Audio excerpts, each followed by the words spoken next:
Good morning to all. I am Bhanu Chaudhary, welcome you all. और बेटे आज हम पढ़ने वाले हैं classification of elements and periodicity in properties, जो कि चैप्टर 3 है क्लास 11th का। सबसे पहले बात जो आ रही है क्लासिफिकेशन ऑफ एलिमेंट्स, इसका मतलब क्या है, इसका मतलब इसकी सिग्निफिकेंस क्या है। Why do we need to classify the elements, हमें क्लासिफिकेशन करने की जरूरत ही क्यों पड़ी एलिमेंट्स को। सो इसका जो बेस्ट रीजन आता है बेटे वो ये आता है कि शुरुआत में जब हमारे पास एलिमेंट्स बहुत कम डिस्कवर हुए थे तो उनकी प्रॉपर्टीज को, चाहे वो फिजिकल प्रॉपर्टीज हो चाहे वो केमिकल प्रॉपर्टीज हो, उनको अलग अलग एनालिसिस करना, अलग अलग स्टडी करना इजी था। लेकिन जैसे जैसे टाइम बीतता चला गया नंबर ऑफ एलिमेंट्स बढ़ते चले गए, और जब नंबर ऑफ एलिमेंट्स बढ़ जाएंगे उन सब की स्टडी करना, उन सब की प्रॉपर्टीज को याद रखना, चाहे वो फिजिकल प्रॉपर्टीज हैं, चाहे केमिकल प्रॉपर्टीज हैं, चाहे उनके कंपाउंड्स हैं, उनको याद रखना बड़ा कॉम्प्लिकेटेड होता जा रहा था।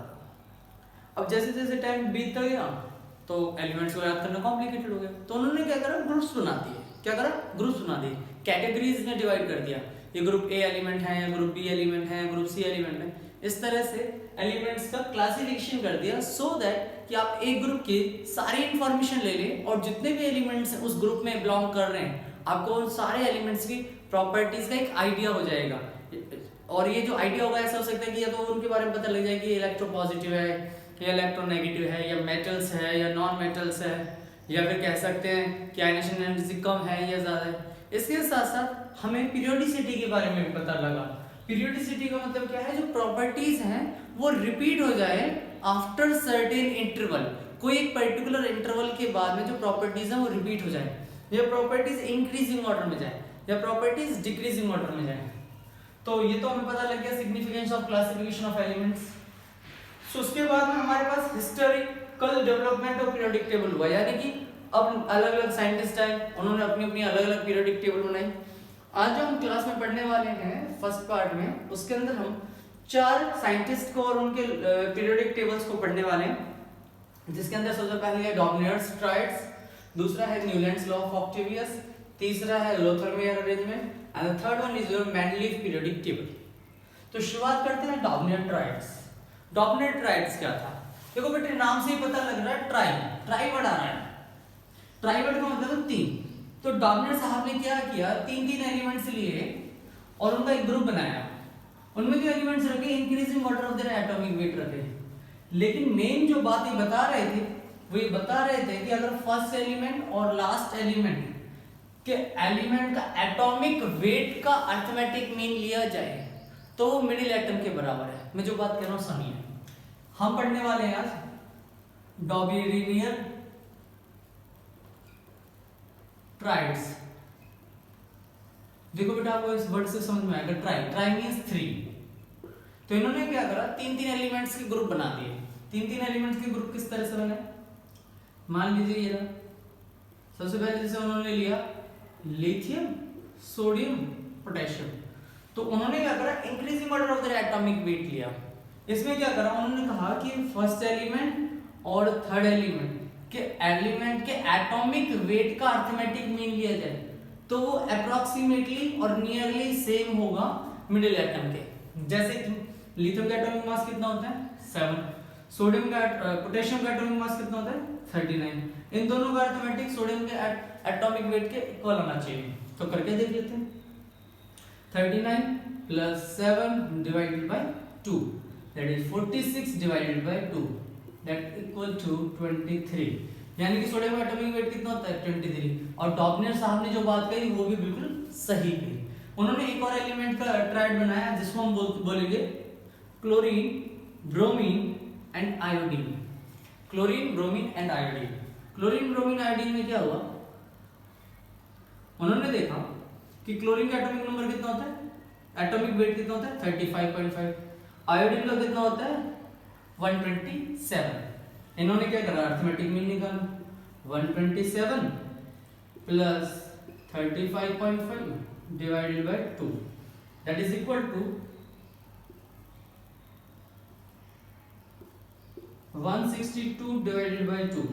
5 plus 7 12, 3 plus 3 6 plus 1, sorry 3 plus 3 6 and 1.5। इसको डिवाइड किया तो अपने पास आंसर आया 28125। अब जो अर्थमेटिक मीन आया वो आया 80.25, लेकिन जो ब्रोमीन होता है उसका एटॉमिक वेट जो होता है that is 80, that is equal to 80। उन्होंने और भी एलिमेंट्स लिए जैसे कि कैल्शियम, स्ट्रोंशियम एंड बेरियम। इन तीन एलिमेंट्स का ट्राइड बनाया उन्होंने। ट्राइड बनाने का तो कैल्शियम का मास 40, एटॉमिक वेट 40, बेरियम का एटॉमिक वेट 137। फिर से हम करेंगे that is 40 plus 137 divided by 2। अपने पास जो आंसर आएगा दैट इज 177 डिवाइडेड बाय 2। 2 8 जा 16, 2 8 जा 16, 1 बच जाएगा, 2 5 जा 10। अपने पास आंसर कितना है 88.5, लेकिन इसका एटॉमिक वेट कितना होता है 87.5। सो मुझे आइडिया हो गया कि जो ये बता रहा था अप्रॉक्सीमेटली सेम था। कितना था, कैसा था, अप्रॉक्सीमेटली सेम। तो ये डॉपनर्स के बारे में बात थी, लेकिन डॉपनर कुछ ही एलिमेंट्स तक सीमित रह गया। उसके बाद में वो जो और एलिमेंट डिस्कवर होने लगे तो डॉपनर्स जो थे उनका रूल फेल होने लग गया। तो फिर हमें एक नया रूल की जरूरत पड़ी। अब डीमेरिट्स और पढ़ लेते हैं डॉपनर्स के बारे में। डीमेरिट सिर्फ दो ही हैं डॉपनर्स की, दैट इज पहली डीमेरिट्स है, पहला ड्रॉबैक है कि applicable only for few elements. Dobereiner's triad is applicable only for few elements. And second ये जो अर्थमेटिक मीन आ रहा था that is not exactly equal to the atomic weight of the middle element. So drawbacks of Dobereiner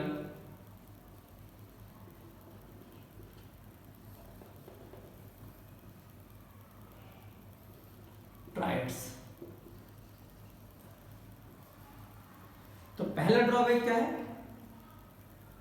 triads are applicable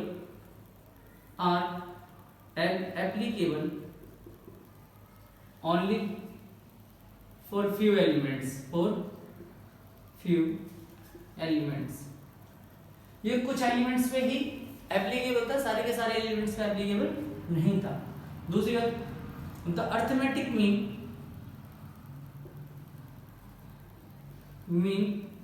is not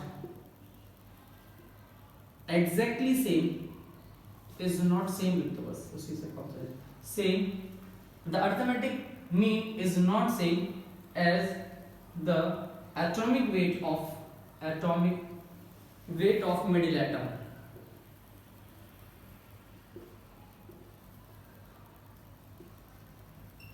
of triads।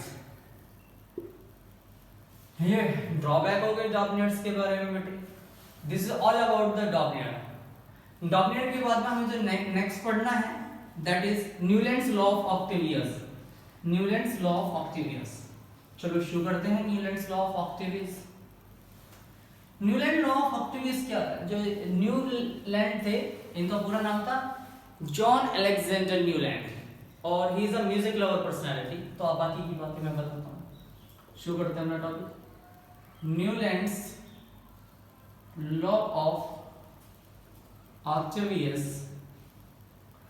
Newlands law of Octavius में क्या था? सबसे पहले मैं बता दूं, he is a music lover personality. he was a music lover personality, music lover personality। तो उन्होंने जो अपना लॉ भी दिया म्यूजिक से रिलेटेड दिया, जो भी लॉ दिया उन्होंने म्यूजिक से रिलेटेड दिया। उन्होंने कहा कि अगर एलिमेंट्स को increasing order of their atomic weight रख दिया जाए, एलिमेंट्स को increasing order of their atomic weight रख दिया जाए, सो जो 8th एलिमेंट होगा उसकी सारी की सारी प्रॉपर्टीज सेम होंगी जैसे कि फर्स्ट एलिमेंट्स के साथ, जैसे कि म्यूजिक में होता है। जैसे कि म्यूजिक है first, second, third, fourth, fifth, sixth, seven. First element है, फर्स्ट आपने म्यूजिक नोट ले लिया, सा, रे, गा, मा, पा, धा, नी। नी के बाद में अगेन कौन सा आएगा, सा, यानी कि 8 जो 8th होगा that will resemble to first one. वैसे अगर मैं एलिमेंट्स को इंक्रीजिंग ऑर्डर में रखूं, इंक्रीजिंग ऑर्डर में कैसे रख सकते हैं, लिथियम, लिथियम एलिमेंट का एटॉमिक नंबर कितना 3, लिथियम का बेरिलियम, बेरिलियम का बोरोन, बोरोन का कार्बन, कार्बन का नाइट्रोजन, ऑक्सीजन, फ्लोरीन। फ्लोरीन के बाद में नियोन नहीं आएगा, उस टाइम तक नियोन डिस्कवर नहीं हुआ, तो हमने फिर सोडियम लिया, सोडियम का magnesium, aluminium, silicon, phosphorus, sulphur, chlorine. Chlorine के बाद में आर्गन नहीं आएगा क्योंकि आर्गन तब तक डिस्कवर नहीं हुआ था। आर्गन के बाद में क्या आता है, पोटेशियम, देन कैल्शियम। तो इस तरह से इतने एलिमेंट्स के लिए न्यूलैंड्स ने एक टेबल बनाई जिसको न्यूलैंड्स लॉ ऑफ ऑक्टेवियस बोला जाता है। उन्होंने क्या कहा, उन्होंने कहा अगर एलिमेंट्स को increasing order of their atomic weight रख दिया, लिथियम का एटॉमिक कम है, बेरिलियम का थोड़ा ज्यादा है, बोरोन का उससे भी ज्यादा, कार्बन का और ज्यादा, नाइट्रोजन का और ज्यादा, ऑक्सीजन का उससे भी ज्यादा, फ्लोरीन का उससे ज्यादा। तो इतना रखने के बाद में फर्स्ट एलिमेंट के बाद में इसको मैंने फर्स्ट नंबर दे दिया, second, third, fourth, fifth, sixth, seventh, eighth जो एलिमेंट होगा सोडियम, तो इसकी जो प्रॉपर्टी होगी वो अपने फर्स्ट एलिमेंट से रिसेंबल करेगी, फर्स्ट एलिमेंट से रिसेंबल करेगी। जैसे कि लिथियम क्या होता है, इलेक्ट्रोपॉजिटिव होता है, सोडियम भी क्या होता है, इलेक्ट्रोपॉजिटिव होता है। दोनों वाटर के साथ मिलकर क्या बनाते हैं, बेस बनाते हैं। दोनों के दोनों क्या है, एल्कली मेटल्स हैं। अब ये किसी के साथ भी कर सकते हैं। मैं अगर मान लो यहां से शुरू करूं कार्बन से, तो मेरे पास आएगा फर्स्ट इसको दे दिया, second, third, fourth, fifth, sixth, seventh, eighth, यानी कि कार्बन और सिलिकॉन की जो प्रॉपर्टीज हैं वो रिसेंबल करनी चाहिए। तो न्यूलैंड साहब ने यही कहा था, व्हेन एलिमेंट्स आर अरेंज, मैं लिख देता हूं, when elements are arrange in order of their increasing order of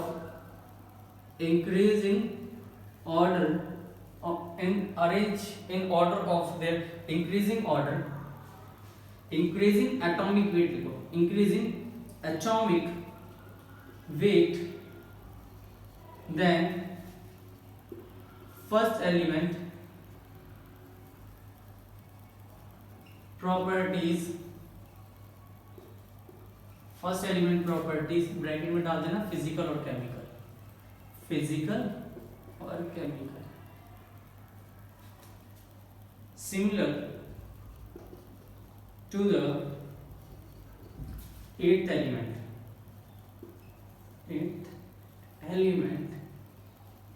as musical notes.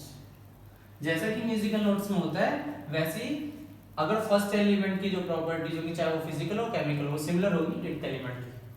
तो न्यूलैंड ने कहा, when element are arrange in order of the increasing atomic weight, then first elements property कौन से, physical और chemical, similar to the eighth element as musical note. तो this is all about the Newland. इतना ही Newland ने बताया था, लेकिन न्यूलैंड ने कंडीशन कर दी थी applicable only for the lighter element. उन्होंने जो बात कही, न्यूलैंड्स लॉ जो था वो लाइटर एलिमेंट पे एप्लीकेबल था, यानी कि जिनका वेट एटॉमिक वेट 40 तक, उससे ऊपर एप्लीकेबल नहीं था। लेकिन उस टाइम तक जो एलिमेंट्स थे वो बहुत सारे डिस्कवर हो चुके थे, लगभग 40 एलिमेंट उस टाइम पे डिस्कवर हो चुके थे। लेकिन जो ये डॉबनेट साहब थे वो सिर्फ कैल्शियम तक ही अपनी बात को रख पा रहे थे। तो यहाँ पे भी उनके कुछ ड्रॉबैक्स आने लगे, इसलिए इस न्यूलैंड्स लॉ को भी हमने फेल कर दिया। सो ड्रॉबैक्स जान लेते हैं। ये क्लियर हो गया आप लोगों को? चलिए आगे बढ़ते हैं। तो ड्रॉबैक्स के बारे में जानेंगे। Drawback of Newlands law of octaves. तो न्यूलैंड के सिर्फ दो ही ड्रॉबैक हैं। पहला क्या है, applicable only for the lighter element having weight up to 40। So अब ड्रॉबैक जान लेते हैं।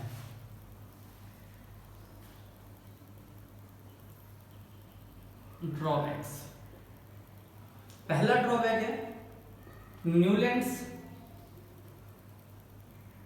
Law is applicable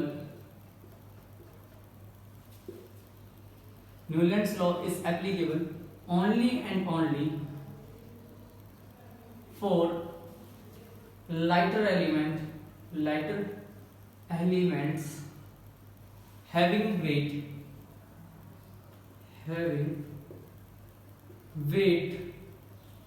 up to 40 unit.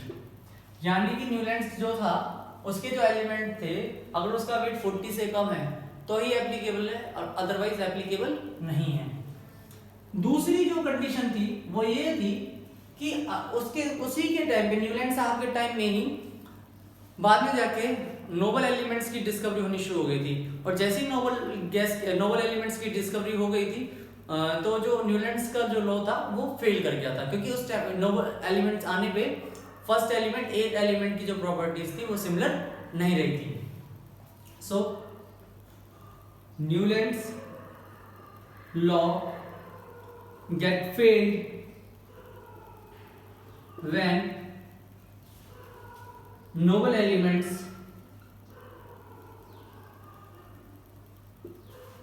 were discovered.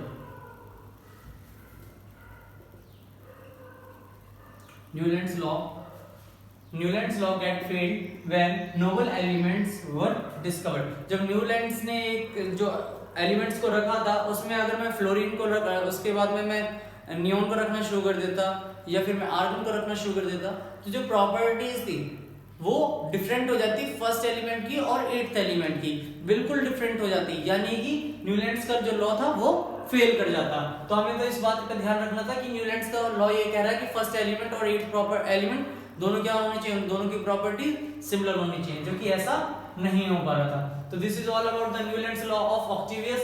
Newland law of octaves के बाद में हमारे पास एक और साइंटिस्ट है जिन्होंने ग्राफ ड्रॉ किया। क्या ड्रॉ किया? ग्राफ ड्रॉ किया। उनका नाम था लोथर मेयर। क्या नाम था? Lothar Meyer. तो उन्होंने हमें एक ग्राफ दिया जिसको हम स्टडी कर लेते हैं।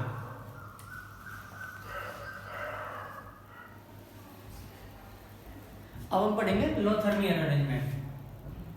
Lothar Meyer arrangement.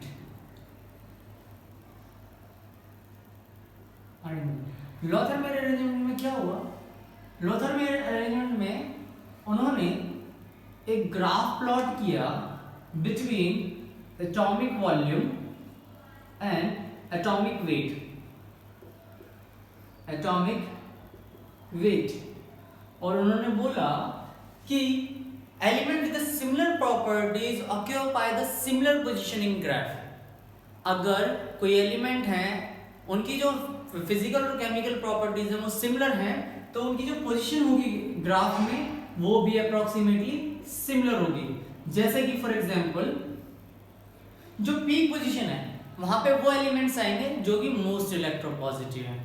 Descending position पे वो वाले एलिमेंट्स आएंगे which are less electropositive. Ascending position ऊपर की तरफ जाते हुए वाली पोजीशन पे वो वाले एलिमेंट्स आएंगे जो कि मोस्ट इलेक्ट्रोनेगेटिव है। ये 3 एनालिसिस कर पाए थे लोथर मेयर अरेंजमेंट से। सो पहला ऑब्जर्वेशन क्या था? ही ऑब्जर्व्ड दैट फर्स्ट क्या था? फर्स्ट था the elements which have most electropositive character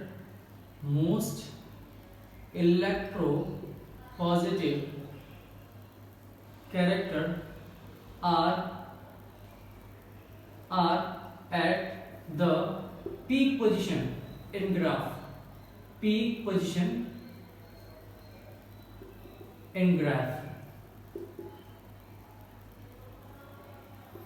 The element which have most electropositive character, जिन एलिमेंट्स का इलेक्ट्रोपॉजिटिव करेक्टर सबसे ज्यादा है, are at the peak position, वो कहां पे हैं? पीक पोजीशन में, ग्राफ में। दूसरा पॉइंट जो समझ में आया, उन्होंने ऑब्जर्व किया less electropositive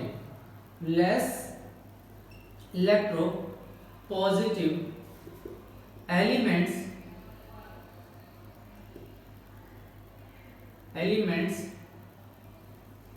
are at descending position उन्होंने जब एनालिसिस किया तो पता लगा कि जो लेस इलेक्ट्रोपॉजिटिव है, जो थोड़े कम इलेक्ट्रोपॉजिटिव है, वो कहां पर है, वो है डिसेंडिंग पोजीशन पे। एंड थर्ड वन, जो मोस्ट इलेक्ट्रोनेगेटिव एलिमेंट्स होते हैं वो कहां पे, असेंडिंग पोजीशन पे। कहां पे है, असेंडिंग पोजीशन पे। So most electro negative elements are at ascending position